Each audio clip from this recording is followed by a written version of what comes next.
Selamat malam untuk kita semua, kembali lagi bersama saya Albert Joidin, NIM 230/3003, kelas A semester 1, mata kuliah Pengantar Politik, jurusan Sosiologi di Universitas Nusa Tenggara Kupang. Pada kesempatan ini, saya akan membahas materi hasil review buku 2. Bab 1, membayangkan politik tanpa kekerasan. 1. Latar belakang kekerasan. Kekerasan perang selama tahun-tahun ini menjadi ekstremisme yang mengejutkan. Perang 7 tahun di Suriah yang pada tahun 2018 menelan korban 500 juta jiwa. Gas klorin masih digunakan terhadap warga sipil dan rumah sakit di bawah pemboman. Pada tahun 2017, Amnesty International melaporkan bahwa 13.000 oposisi Suriah, orang-orang Bashar al-Assad, diam-diam digantung di penjara Suriah di Yaman. Arab Saudi telah melancarkan intervensi militer Maret 2015 di mana sekitar 10.000 warga sipil tewas pada akhirnya tahun 2017. Yang kedua, politik alam untuk mengandung atau mengurangi kekerasan.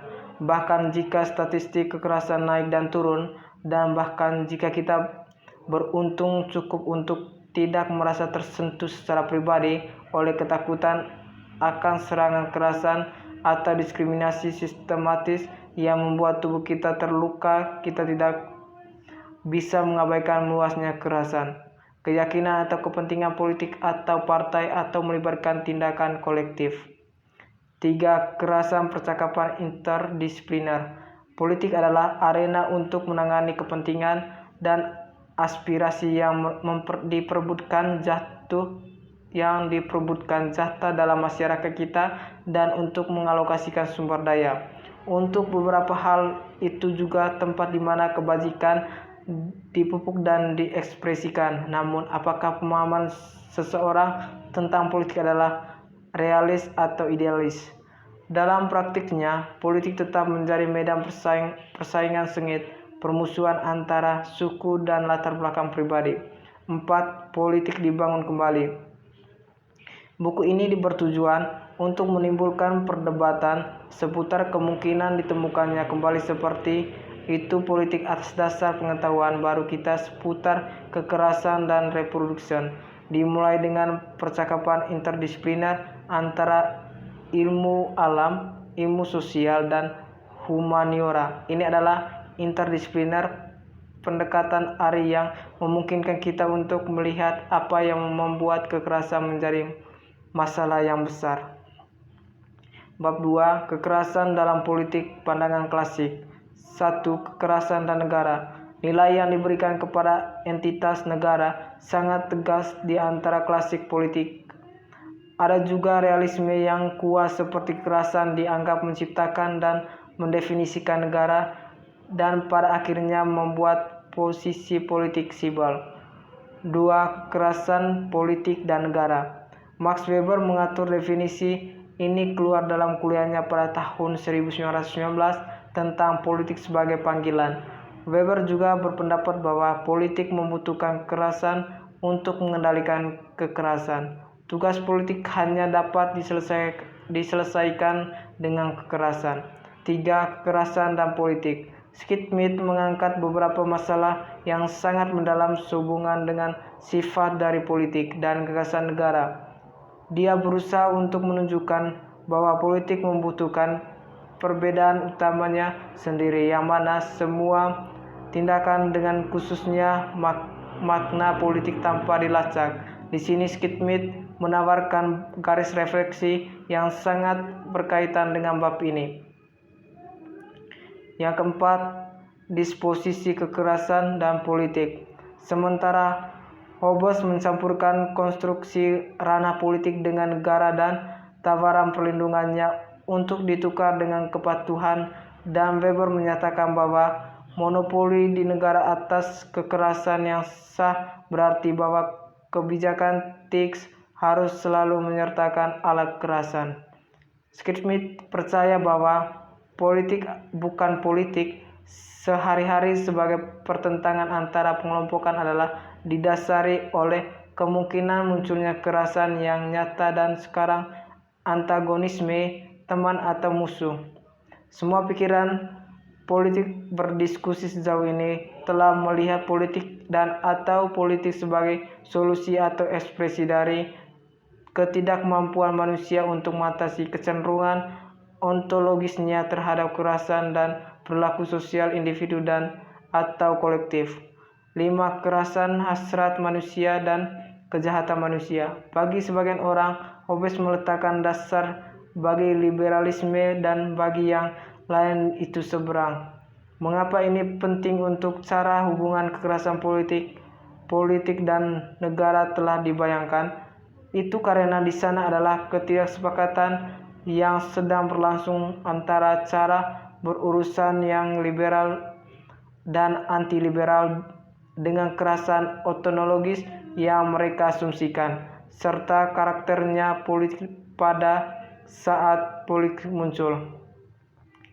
Bab 3. Kekerasan dalam politik alternatif kritis. 1. Politik bebas kekerasan Arendt. Posisi Hannah Arendt tentang politik seperti yang ditunjukkan oleh Richard Bernstein adalah antitesis terhadap pandangan Schmidt tentang politik dan merupakan kritik yang sangat mendalam terhadap definisi Weber tentang negara. Pertama, dia sangat berbeda dalam masalah kedaulatan, yang tidak memainkan peran dalam pemahamannya tentang politik dan kekuasaan. Yang kedua, mufakat bukan perintah sebagai landasan politik. Misi dari pengusaha bukan untuk memerintahkan atau menjalankan kekuasaan, melainkan untuk menciptakan aturan yang lebih tinggi dan untuk menentukan hukum fundamental dari sebuah persaingan politik munitif. 3. Realitas material dan kekuatan dominasi. Habermas dengan demikian menyarankan bahwa Arendt pada akhirnya tidak dapat menemukan kekerasan politik bebas karena aksi strategis dan kekerasan struktural akan tetap valid setiap tatanan politik. Bab 4. Kekerasan rasa perwujudan. 1. Kekerasan sebagai pengalaman yang diberlakukan. Ada banyak perdebatan filosofis tentang kekerasan dan beberapa di antaranya akan muncul di sepanjang buku ini. Dengan menyoroti sentralitas indera dan jasmani yang dialami dunia, fenomenologi memberikan kontribusi penting ke tempat kita mungkin mulai memahami arti kekerasan. Yang kedua, eksternalisasi kekerasan. Bahasa mendalam tentang penyangkalan manusia tentang kekerasan dapat ditemukan di eksplorasi Reins Gerard tentang kekerasan dan pengorbanan, di mana pengorbanan adalah sebuah tindakan kekerasan yang dilakukan pada korban pengganti. Gerard melanjutkan untuk membangun argumen tentang bagaimana komunitas awal mengembangkan cara-cara untuk mengatasi kekerasan timbal balik dan ketakutan mereka yang mendalam terhadap siklus kekerasan di tengah-tengah mereka. 3. Kekerasan instrumen atau pengertian. Pertanyaan kunci yang muncul dari filosofis adalah apakah kekerasan itu instrumen atau konstitutif dari pengertian itu sendiri. Gagasan bahwa kekerasan adalah instrumen dan alat untuk mencapai tujuan cukup diterima secara luas dan intuitif. Bab 5. Perbedaan kekerasan dari tubuh biologis ke tubuh sosial. 1. Kekerasan dan politisasi sifat manusia.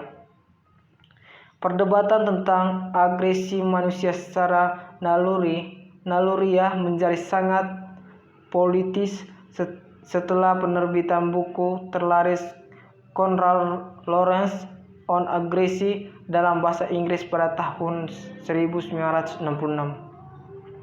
2. Naluri agresif. Lorenz memiliki argumen yang jauh lebih bernuansa daripada yang dikreditkan padanya, namun dia juga berbicara tentang naluri sosial manusia, dan jika kita melakukan tidak diberkahi dengan naluri seperti itu, yang tidak pernah bisa kita naiki di atas dunia binatang.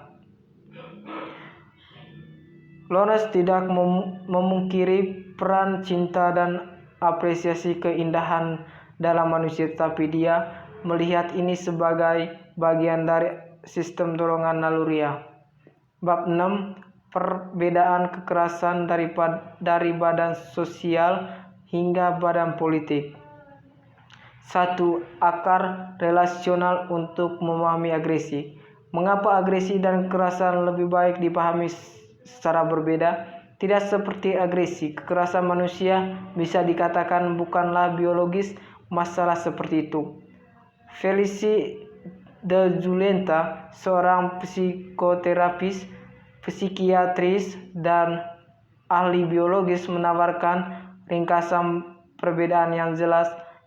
Agresi adalah suatu bentuk perilaku sosial yang dipelajari oleh ahli etologi, ahli biologi, dan psikolog, sedangkan kekerasan lebih pada interpretasi yang diberikan kepada bentuk perilaku sosial, interpretasi yang pada hakikatnya ditentukan oleh konteks sosial tempat kita hidup.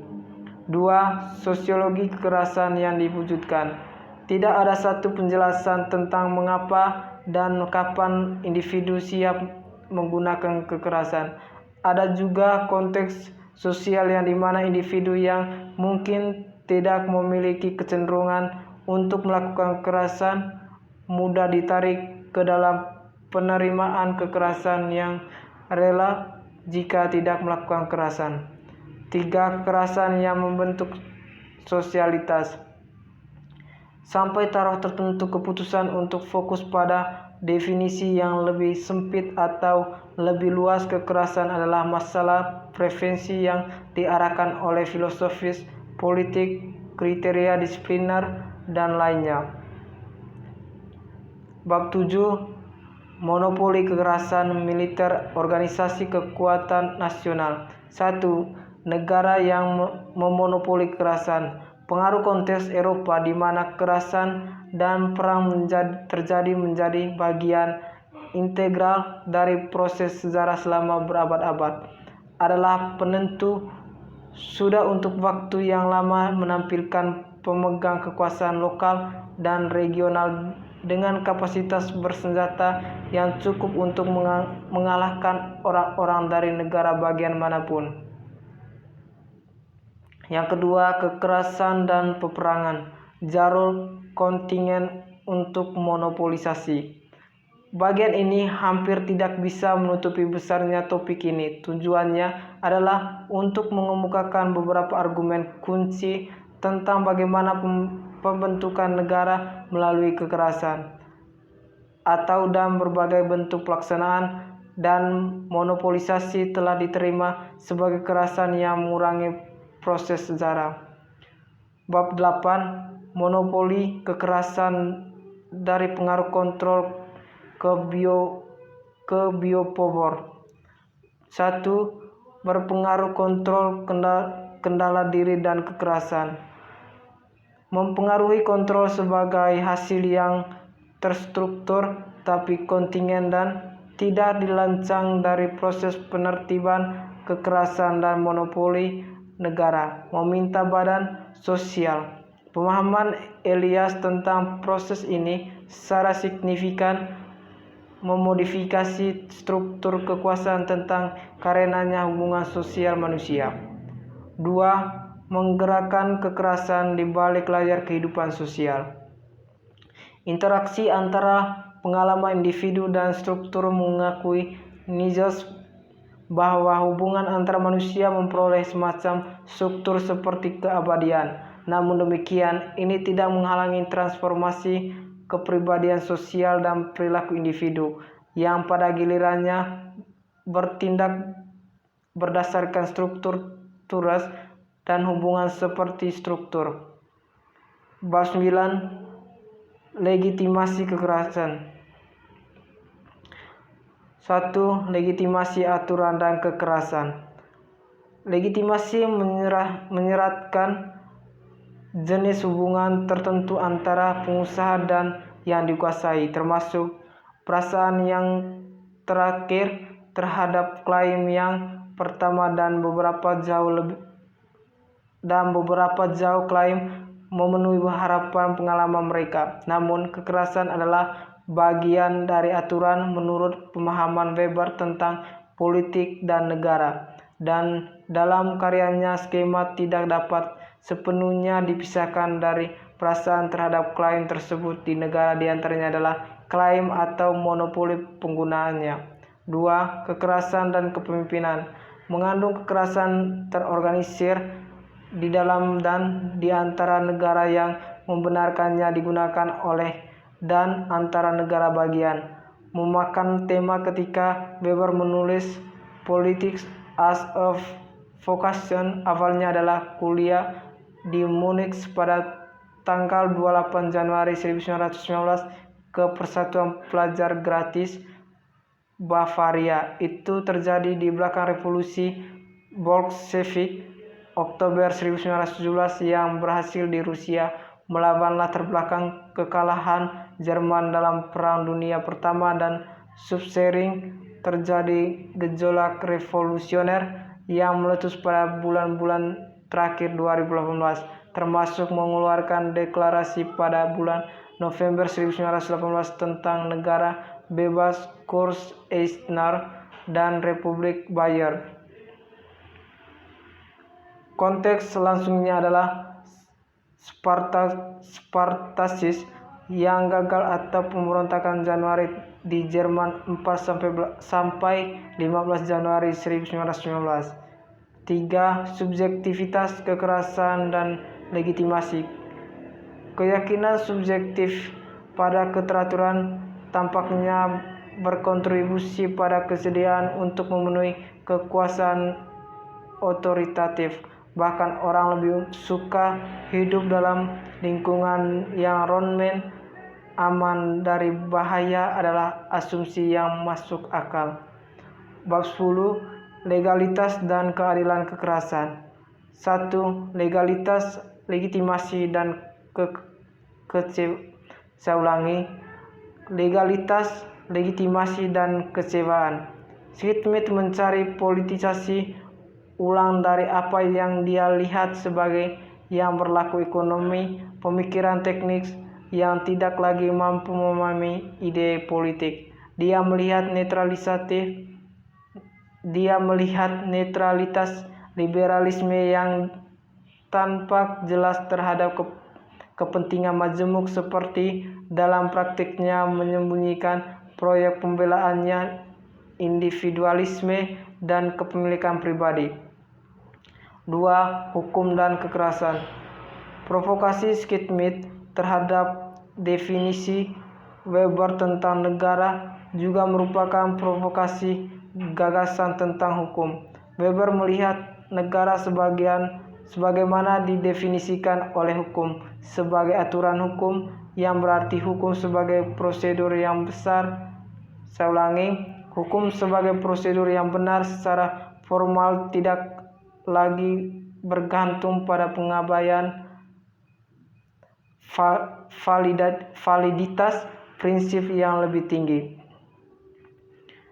Ini melahirkan daripada konsistensi sempurna yang dikejar oleh posisi hukum.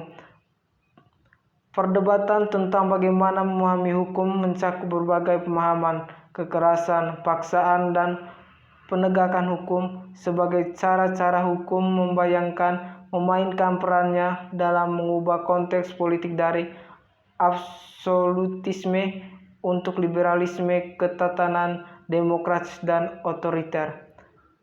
Baik, itulah hasil materi untuk buku kedua.